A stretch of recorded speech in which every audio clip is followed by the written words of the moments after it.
The following transmission contains unencrypted instances of explicit language. After that whole situation of the thing, getting bombed, I guess this is in between, where like Bill, like seriously, we get his scene, which, is kind of obligatory, isn't it? Right. In these kind of infiltration movies, you got to have the scene where the mole goes back to his handler and says, "You got to get me out of here. These people are crazy. This is too much. I can't handle it." Yeah. Mitchell says hell no, of course, because that's also part of these movies. And was that the scene where he's just like, "I told you, impersonating an FBI officer takes 3 to 5 years." So it's basically implying your service to us is going to be the amount of time you would have spent in prison. Right. Yeah, he hasn't ramped up his full pressure on O'Neill yet. Right. That'll come later.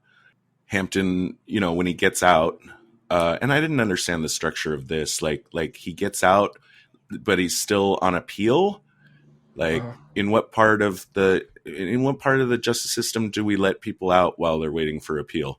I didn't quite get that, but he gets to see what O'Neill's done with the headquarters, and it's a good time for him to like remind us that people is power. Right. That's what he always says. If you got people, you can do anything. Another nice scene. Yeah. Another kind of one of these things that I'm sure it happened. It's like part of the historical record, but doesn't really seem to add a lot to the story. Is where this BPP guy Jimmy Palmer, it's the guy with the funky hat, kind of looks like he looks like one of the guys that hung out with Fat Albert a little bit, if anybody remembers that shit. Oh, yeah. You're talking about the really tall, skinny guy? Yeah. And he's even wearing like a hat similar to the guy you're talking about from? Yeah. Sure. Now that guy, I mean, movie's got to do what a movie's got to do. It's very pro Black Panthers, but I mean, that guy is a cop killer. I don't see the justification of him going into that convenience store. No. I think he's over the line there, big time. I can't sympathize with him, at least from what I've seen, what I see in the movie.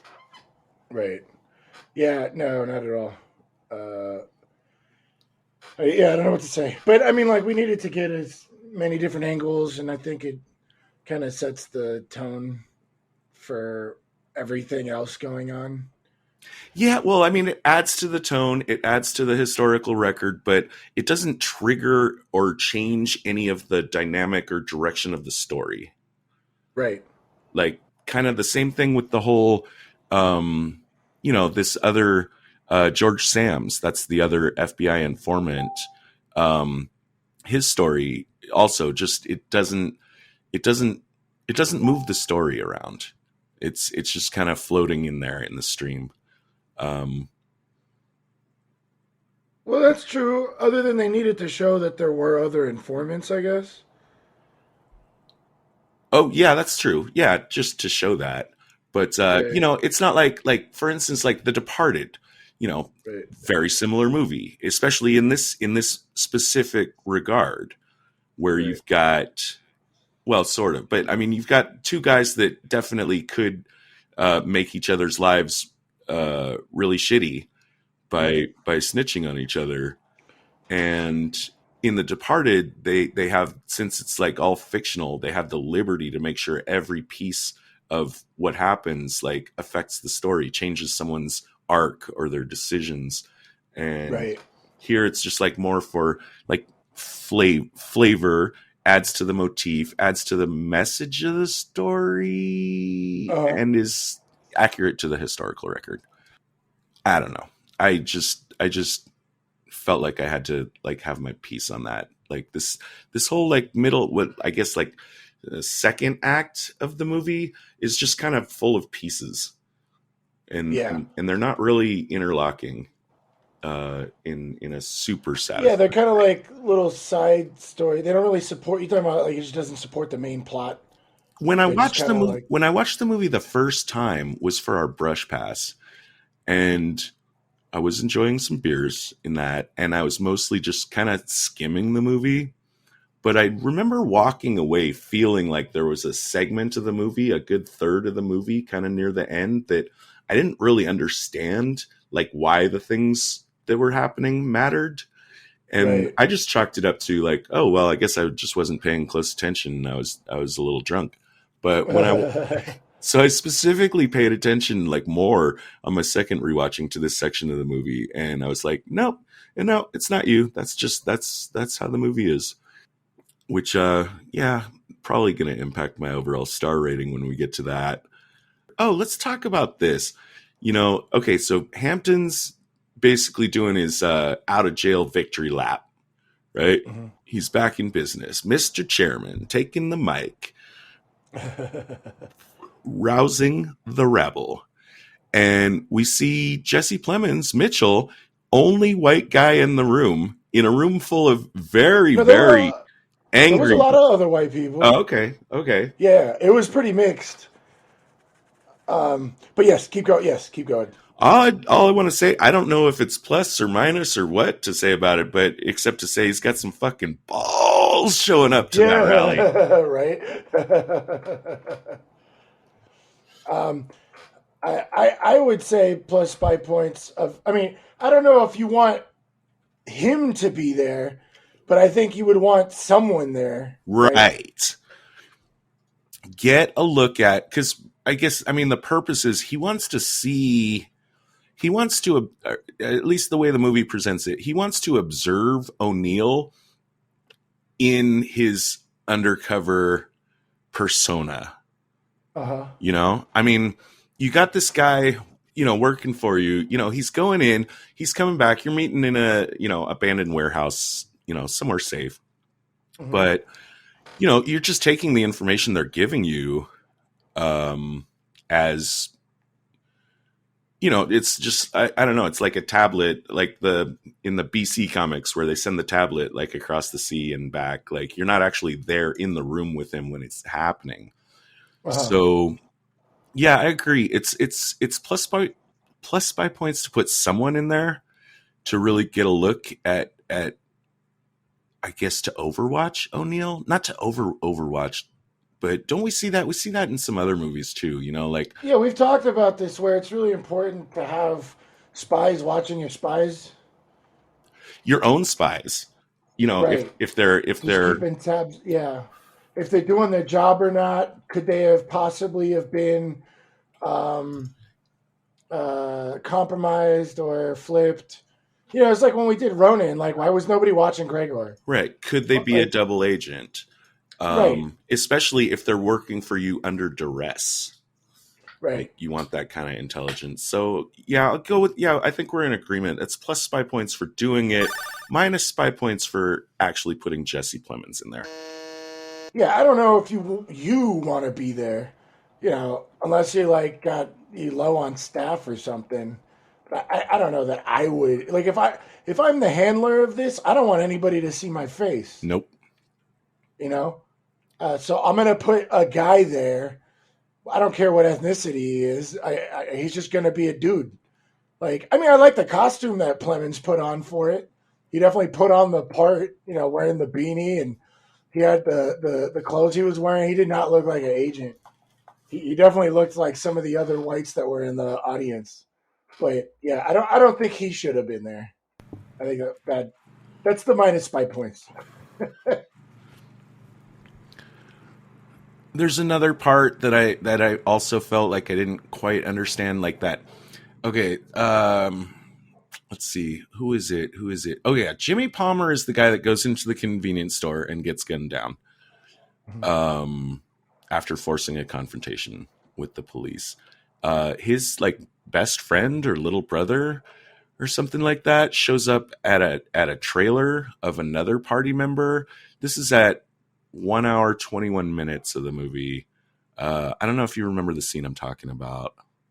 Yeah, where he goes to ask the guy for help, and the guy tells him to fuck off, and then he says, "I just want to know what happened, like what happened." And I didn't understand who the guy in the trailer was, and I didn't understand how this helped the story along at all. And again, it felt like maybe something that it was just thrown in there for the historical record. I guess. Yeah, I agree. I don't know the purpose of it storytelling wise, but I think the guy was asking for that dude's help because he probably knew somebody. But yeah, we weren't really told who that guy was. And I don't think either of us did any. Yeah, the guy in the trailer, right? Yeah, it was the older guy. He was just like, "Come on, I want to know what happened, or can you help us out, or whatever."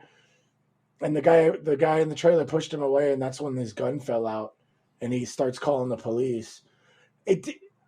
I don't really, other than maybe like a historical accuracy, maybe. Yeah, But I agree. I don't see how it helped at all. After that scene, we get another scene with Plemons and O'Neill discussing that they got to get him on something. So O'Neill shows up to Hampton and opens up the trunk and shows that he's got C4, that they bombed us, we're going to bomb them. And this actually made my number 3 best tradecraft because Hampton goes nuts on him and is like, "What are you doing? You're going to get us in trouble. More people are just going to die. This isn't a solve to the problem." Which one? We got a little character development of who Hampton is. He really is a believer and believes in, doing the things the right way. But we also get to see O'Neill at work where he's trying to provoke Hampton. "Oh, are you really down for the revolution? Are you really down for the cause?" And Hampton's about to beat him up. But it turns out O'Neill was trying to entrap Hampton with agreeing to bomb a building.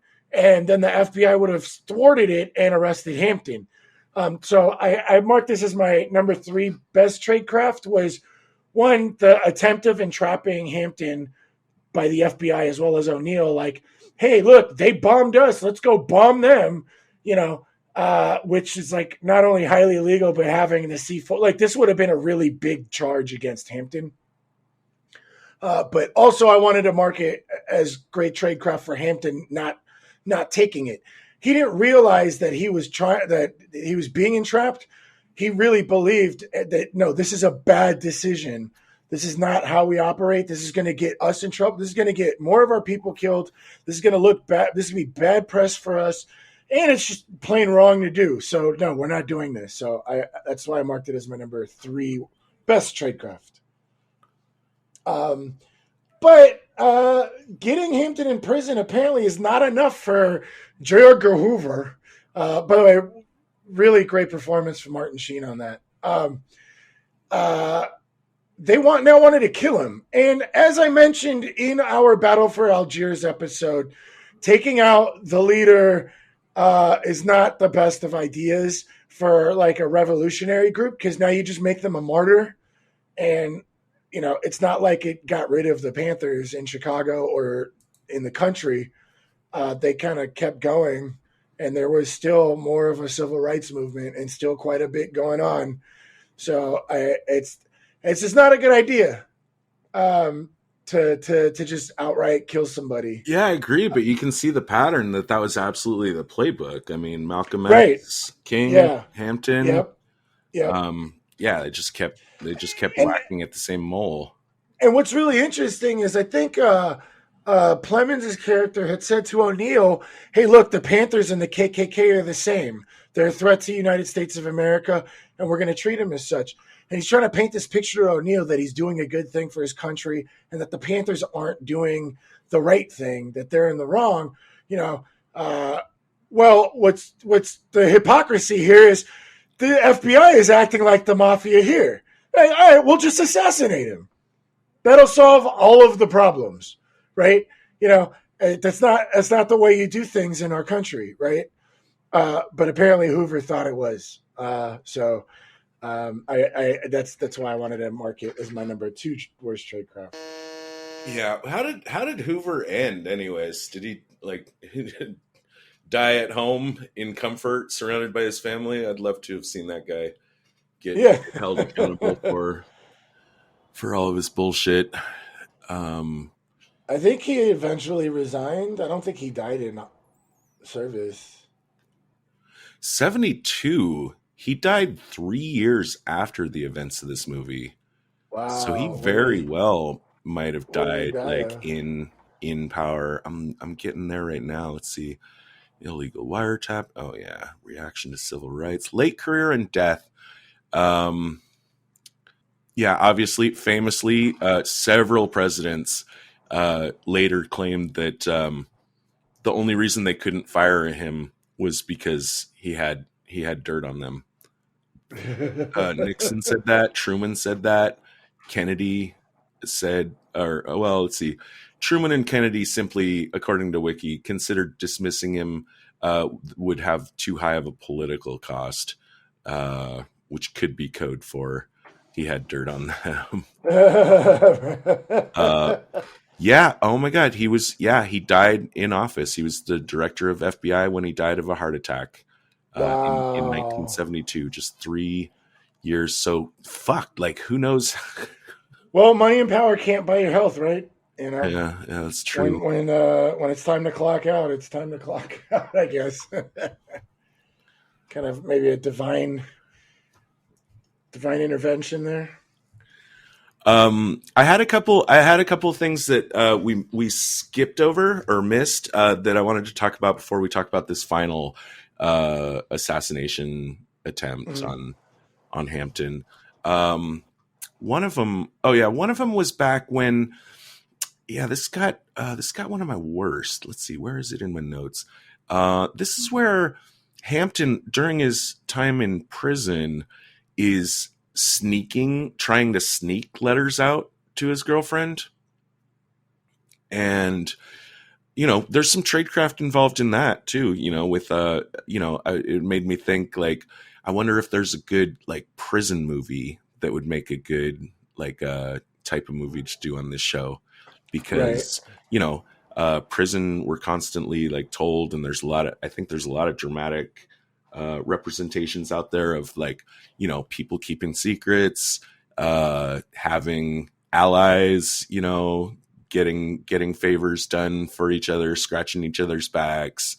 And, not everything is like black and white in prison. There's a whole like economy, like a secret black economy going on in there. And I don't mean black as in African, obviously. But okay, well, here's what annoys me about this part is, they're intercepting his letters. He thinks his letters are getting out, and he's smart enough to know that they're not just going to let him directly communicate. So that's why he's got to go through this rigmarole of like, concealing his little letter under his dinner table, and clearly like somehow arranged for one of the orderlies to get it out, which probably involves an arrangement with someone on the guard side of things. But what they're doing is they're actually intercepting those letters. And we see Jesse Plemons photocopying them. So they know everything he's saying. And the girlfriend's getting nothing. She's getting an empty envelope. Mm-hmm. What bugs me about this is that we see after he gets that letter sent out, there's a reprisal against him. When they're doing like an inspection or whatever, like one of the guards just fucking goes at him, with the nightstick, the baton. And it's really clear, at least in what we see in the movie, that this is don't try that shit again. Don't try to communicate with the outside world, which I get on a let's beat him down psychologically kind of level. Mm-hmm. But the reason it gets my number 2 worst, because this is a classic, easy to understand intelligence blunder. Just on principle, if someone is talking and you are listening in and they don't know that you're listening in, you let them keep talking. Yeah, even if you are intercepting the messages, mm-hmm. He doesn't know that you're intercepting the messages. You want him to keep sending messages. You want that intel. Number 2 worst, -5 points. That's a good one. Yeah, I thought so. Thanks. The other thing was as we're getting to the end of the movie, just something I was watching from the beginning. As soon as O'Neill started getting paid for doing his secret stuff, I was thinking like, I was even thinking Mitchell should say like, okay, yeah, I'll pay you for this shit, but hey, let me give you a tip. You can't make it obvious. You need to take the money I give you and put it in a secret account somewhere that you can spend. Like, don't fucking buy a new car. Don't buy fancy clothes. Yeah. With it. But, like I said, I was watching for it. By the end of the movie, I got to say, it looks like he's flashing his wealth around a little. He's dressed pretty fucking snazzy. Yeah. So good catch on that. Yeah. I'll give him my worst number 3, even though it doesn't bite him in the ass. And it's and then we get to the point where they've decided Hoover's made the call, like, we want Hampton dead. And that's where O'Neill, who's resisted somewhat feebly mid through the movie, resisting a little bit harder when he realizes just how fucking dangerous this job could be. But now it's when he's really pushing back, and that's when Mitchell really has to flash his fangs, put the real cards on the table. And this is the really shitty thing that always happens when you flip an informant under duress, is once you've got them working for you, you've got complete control over them, because you could always use that against them. It's like it's that in for a penny, in for a pound kind of thing. Yeah. Which was like, I gotta say, like, in The Sopranos, when that dude's girlfriend got flipped and her whole story, like, I don't think, it's hard for me to think of any television that has ever like affected me and scared me and made me feel so bad for the character as that. Mm-hmm. But I mean, yeah, it's fucked, but it's good tradecraft. It's plus spy points. It's my number 2 best. This actually made my number 1 best, but like I said earlier on, that I was going to save some stuff for the end. I just wanted to go over the entire grooming and handling of O'Neill as an asset. At first, they used the compromise, the threat of putting him in prison for impersonating an FBI officer, but then gave him an opportunity to open and look, you're going to get paid. We're going to take care of you. Don't worry. Like, as things were getting heavier and heavier, like you point out, Mitchell's kind of fangs had to come out more and more. And then it becomes, well, we're not just paying you. Don't forget, it's still, jail time if you don't come through for us. And in this scene where he wants O'Neill to pretty much poison Hampton, the threat isn't just, it's not just, hey, we're going to give you money and make your life better. It's not just the compromise of throwing him in prison. At this point, they're going to tell the security of the Black Panthers that he's a mole and there's no way that he could prove otherwise. And they'll just, throw boiling water on him like they did the fake mole that the other head of security guy stopped. So I really, really wanted to get into how quickly, I think it was in this scene where O'Neill comes in slick suit and he's having a great time and he's smiling, and Mitchell's like, you got to do this. He's like, I'm not going to do it. And he was like, you don't really have a chance. I'm not asking you, you're doing it. And this is why. And I think the whole process of handling O'Neill was very, very well executed in this story. And I just really wanted to point it out. And even though it's really shitty and really, really fucked up and really kind of heart wrenching, I did want to point it out as the number 1 best tradecraft of the movie was being able to target a guy who's kind of out for himself, and give him the promise of a better life and get him climbing the ladder up to the head of security, and then basically strong arming him into poisoning a high profile target like that. It's really shitty. I'm not praising this for how moral or good or awesome or yay, the good guys won. I'm really actually looking at this as how effective the tradecraft was. It is really shitty. It's really tough for us when we have to give massive plus spy points to some really, really shitty behavior. But Yeah, that's the game sometimes. right. It's yeah. I don't like. I just wanted to look at like in the film. It's depicted very well of like the different stages of recruitment. But yeah. I had some quibbles at first, and I had to do a little bit of deep thinking about the way that they basically give O'Neill his final instructions, which is basically the instructions to poison Fred Hampton. He's not poisoning him to kill him. It's just going to make sure that he's in a very, very deep sleep and can't react well when the real assassins come in. Right. It's delivered not by Mitchell, but by like a mysterious, like pimp looking motherfucker. I think he actually was a pimp. Yeah. I think they basically, that's another good recruitment. I think they basically were like if I wanted to, this isn't shown on screen, but if I wanted to play this out in my head of how it would work, they'd probably realize the pimp only cares about money.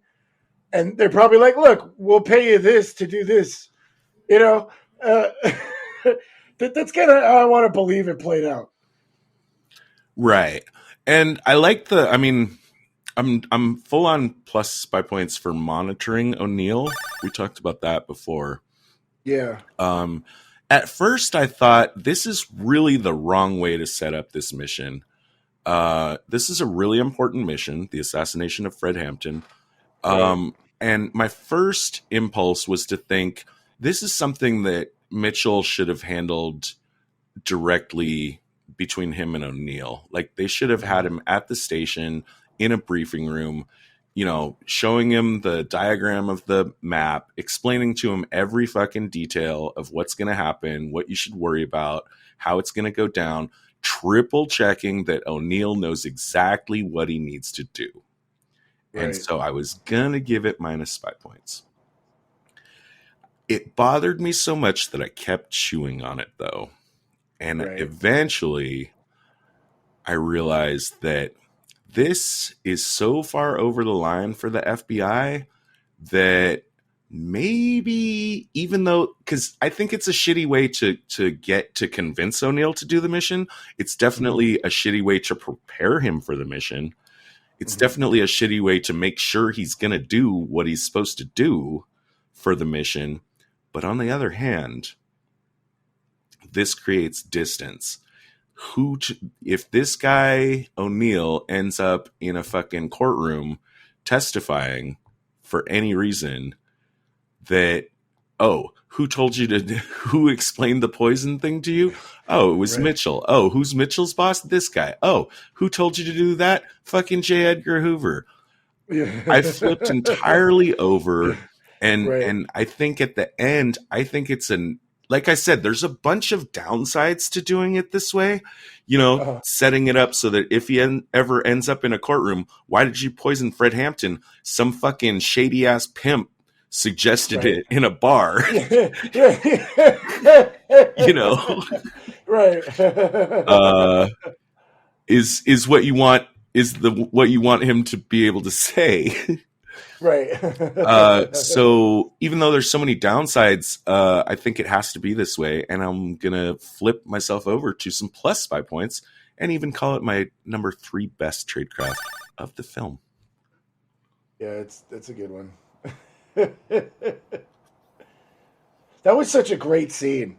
Like, I remember when we were watching this together and I was like, Todd, you gotta watch this. This is really, really important. And like, yeah, I really liked how smooth the pimp played, because there was like a lady at the bar that was kind of attracted to O'Neill, and the pimp was kind of hitting on her, but he was like really scummy.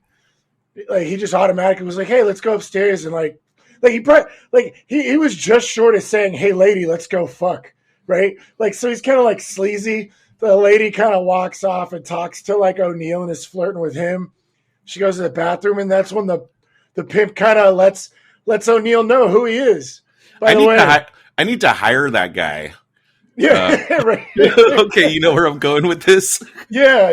When I go to the bar hoping to meet a lady, I need to hire this guy to go in and like just like dirty the ground up for me a little, make me look real good. Agents, please report for debriefing on this operation. The director will see you now. I really enjoyed every minute of this movie. There was some holes that bothered me, so I don't know if I can go with a 5 on this. But I think I'm gonna just go with a 4.5. Just as a story, it really got me, behind everything, and it was, I thought, really well done. So I think I'm going with a 4.5. I think this might be our biggest split. I'll have to check it, but I'm way down in the 2.5 area, and that's for me personally.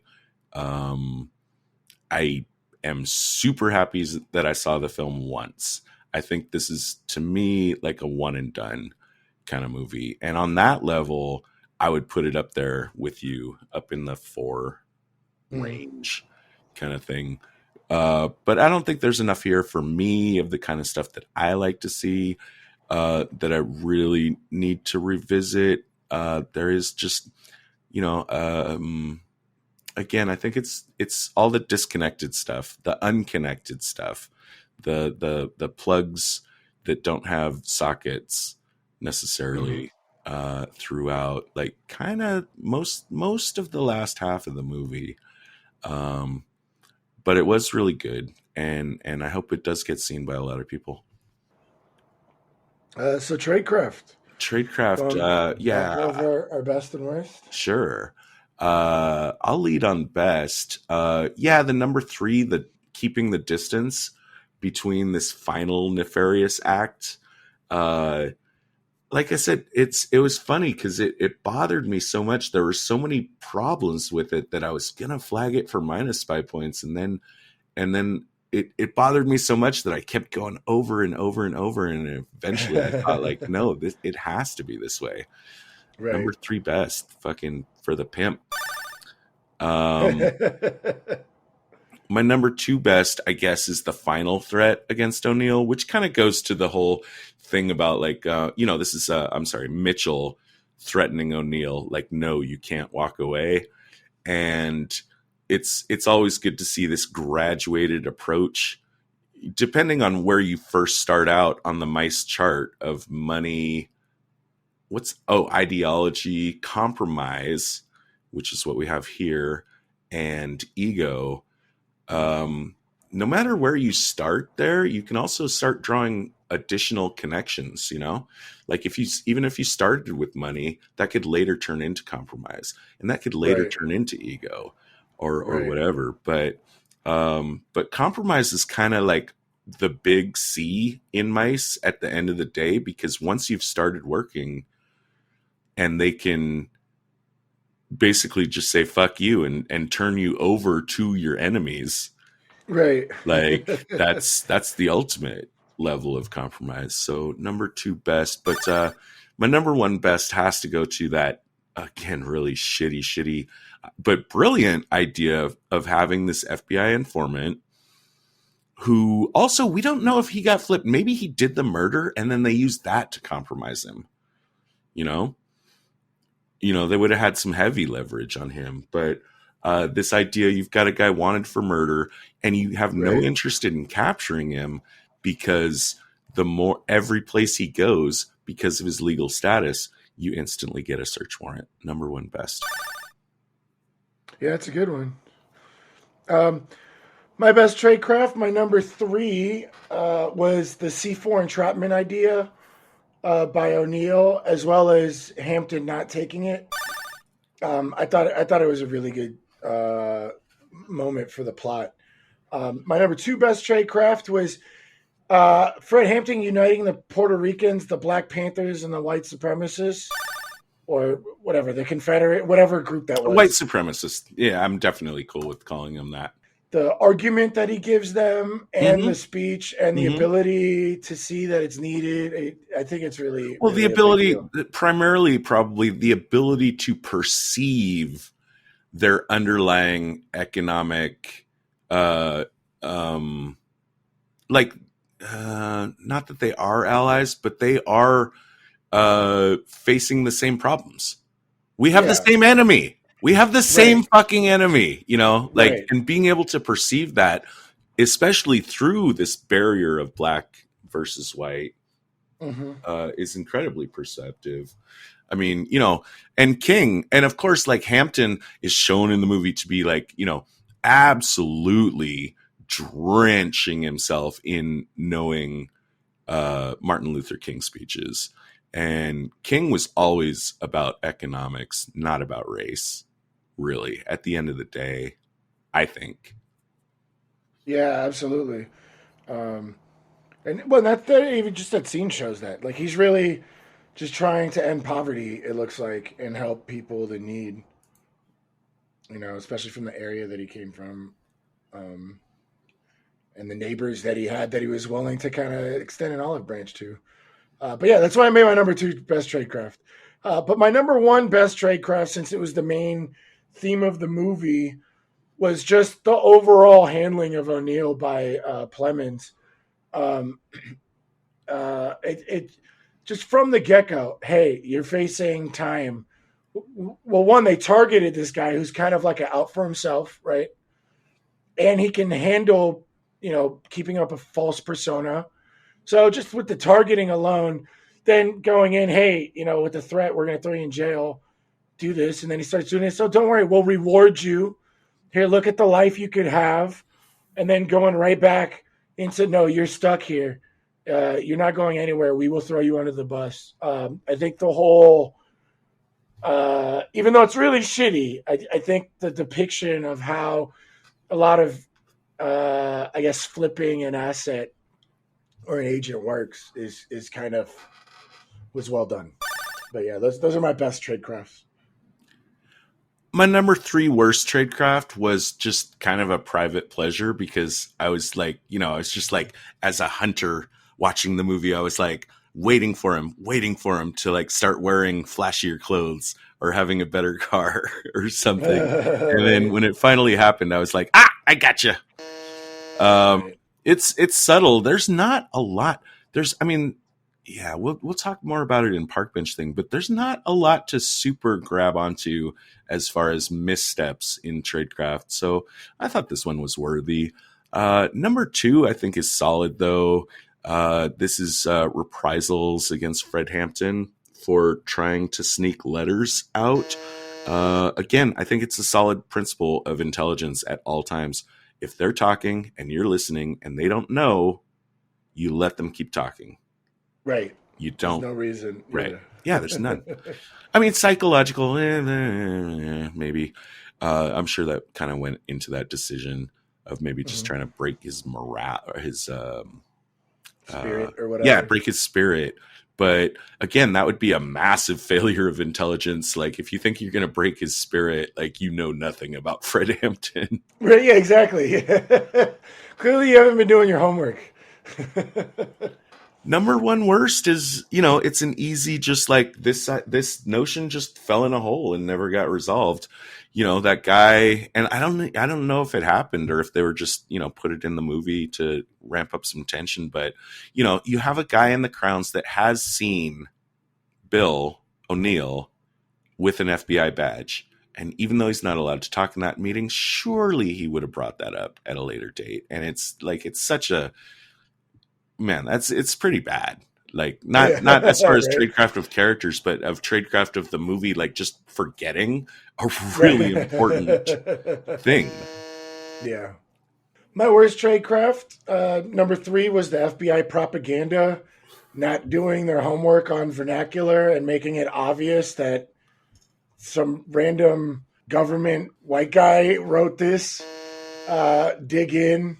Yeah, it was bad. Number 2 worst tradecraft was having Hampton killed. Like I said, when we did Battle of Algiers, you're making a martyr.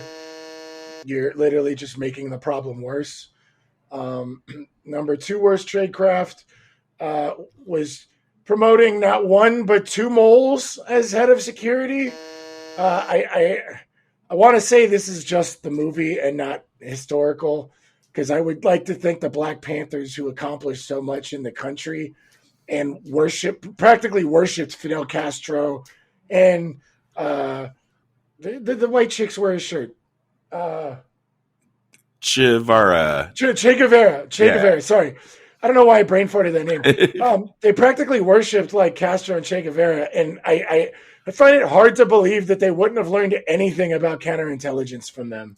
Yeah, this movie is absolutely one of those one-sided fights situation. Like, there's not a whiff of even a thought of counterintelligence on the part of the Panthers in this movie.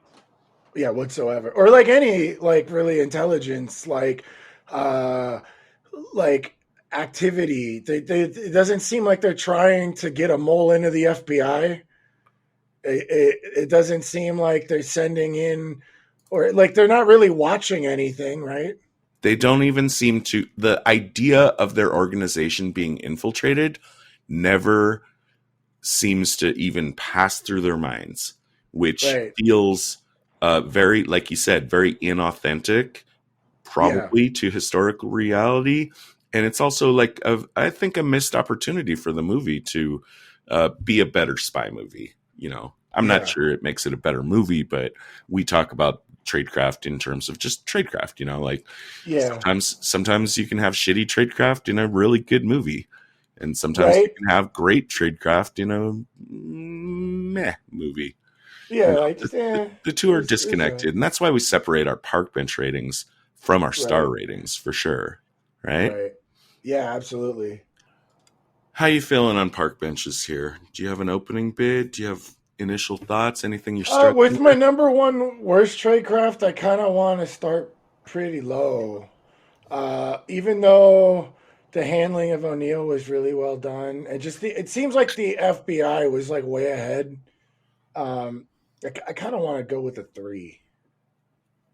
I really don't believe the Panthers were that easy to infiltrate. I'm feeling you on a low initial bid. First of all, like, this is like the movie is cut in half between Hampton and O'Neill, and half of the movie is no tradecraft at all. Yeah. And then you have the O'Neill half, which is, got its tradecraft elements, but our struggle here, especially with shit that actually happened, is always, and this is like our Argo problem, where like the shit's real. There's not a lot to complain about, but there's how much of it is there really? And I don't think there's a lot. Like, what there is looks legit, but the absolute lack of counterplay also like goes to my whole thing about like I feel like, if this had been fictionalized more heavily, like there would have been more interaction or effect between like the other informant, the guy named Sams, and O'Neill, and more impact between stuff. I'm looking at our stuff right now.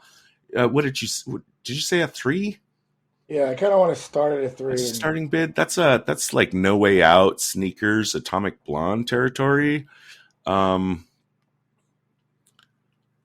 3 might work. Yeah, because if we go to 2.5, we're looking at From Russia with Love and Man Who Knew Too Much, 1956. Actually, both Man Who Knew Too Muches, and none of those movies showed us anything. So maybe, are we being too unkind with a 3? Let's see what would happen if we bumped it up out of Bourne Supremacy territory and up into a 3.5. That would put us in company of movies like Spy Game, Samurai Spy, The Departed. Now The Departed also, that's a really good one, I think, to compare here, to decide if we're going to go with a 3 or a 3.5, because that's where we're at right now, right? Would you agree with that? Yeah, I still feel pretty good about a 3. Looking at Sneakers, No Way Out, and Atomic Blonde, Born Supremacy, right? Right, but I think I want to take a minute to just like put this movie side by side against The Departed, which we gave a 3.5. And like I said before, like there's a quantity and quality. Those are both factors that we put in. And so like The Departed might have less quality, but I think it's got more quantity. Is that enough to, I don't know. Is this just it's going to be a 3 unless you think we should put it next to The Departed, because I think that's the best analog. I think The Departed had much more tradecraft in it, to be honest. All right. I will agree with you on that. And we will call this a 3 park bench movie right down the middle. And that's the end of our show. Thanks for listening. If you'd like to reach out to us, you can find us on Twitter at spies_like_us. Visit us on our website at www.spieslikeus.net. You're going to find out about upcoming episodes. Also, what will really help us out is if you give us a review on wherever you found our podcast, either on iTunes or your Android app or YouTube or wherever you listen to us. Even if you didn't like the show, just give us a review. It'll help us, give us feedback so we can make the show better. And it can also help other people who haven't found the show yet find out about us. Hey, Moira, initiate Protocol 9. Protocol 9 initiated. This podcast will self-destruct in 20 seconds. The preceding transmission sampled the songs Ice Cold by Audionautix, Enter the Party by Kevin MacLeod, and sound effects from freesound.org. Attributions and links are found at spieslikeus.net. Editing by Todd Hostetler.